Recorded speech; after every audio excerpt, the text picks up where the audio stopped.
To be more productive, we have to be more intentional. The more intentional we are with our schedule, the more productive it enables us to be. The more we take ownership of our decisions, the more we get out of them. Hi, I'm Kevin Rutherford. Welcome to RG's Talent Tips. Today I'm going to share 4 simple decisions that we can make to become more productive in our life and our work. So let's dive right in. First, decide what matters. A lot of things are important, but not all are equally important. That's why productivity is all about priorities. The first step to increase productivity is to decide what we care about. What's most important? What do we value? And what impact do we want our effort to create? Every decision is a choice. And the more clearly that we understand what matters, the more efficiently we can achieve it. Second, decide what you want to accomplish. There's a big difference between things we do and the things that we accomplish. A focus on what we want to accomplish allows us to approach our work in an intentional way and ensures the items on our to-do list align with our goals and ultimately result in what I call a meaningful done list. If not, we waste time on projects that don't matter and our productivity suffers. Now, by the way, I love done lists. It was one of the best productivity tips that I ever received from my first mentor. And if you're not familiar with them, a done list is the opposite of a to-do list. Instead of writing down all the things that you need to accomplish, you write down all of the things that you've already done. I find this the perfect way to stay motivated throughout the day. And I love being able to look back at my done list and feel proud of all the things that I've accomplished. Third, decide how much time you want to spend being reactive. Email and social media are not inherently evil, as most people think, but they are reactive platforms.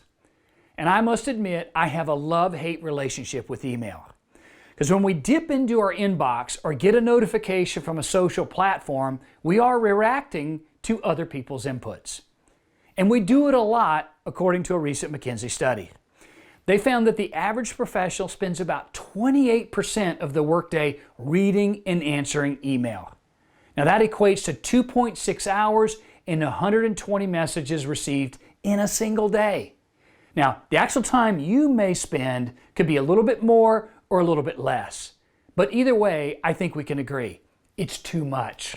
And rather than allow those platforms to draw us into a reactive state, we can regain control by using them with intention. And the best way to regain control? Check your email less often. Now, I talked about that concept recently in the Add or Subtract for Improvement video. A link is provided in the comments below if you'd like to check it out. So, we can and should turn off notifications. Unsubscribe to almost everything. If you miss it too much, then subscribe again. We can also choose specific times to use those platforms and then limit ourselves to those times. Personally, I check email only twice a day and social platforms once every 2 days. Best thing I ever did. It saved me about an hour every day. And if you need a little reinforcement, do what I did. Years ago, I created a little sign that sits over my desk that says, "Don't let your email dictate your priorities." Something to remember. And lastly, decide what you will let slide, because we can't do it all. No matter how hard we work, no matter how productive we become, we will never be able to accomplish everything that we want. That's just a fact. And it's important to be honest with ourselves about what we're willing to let suffer. What are we willing to let fail? What are we willing to commit the minimum amount of effort to? What are we comfortable with not giving our full attention? These are difficult questions to answer, but they're just as important as knowing what we want most to accomplish. The more we can be honest with ourselves about what isn't important to us, the easier it becomes to let it go. And letting it go frees us up to focus on the things that matter, the things that we want to accomplish, the things that make us productive, which is why you started watching this video in the first place, right? I hope you enjoyed this video and learned something that you can apply right away. If you did and want more, please subscribe to our channel below and check out our website for even more content, handouts, and free tools that'll take you from where you are to where you want to be. Until next time.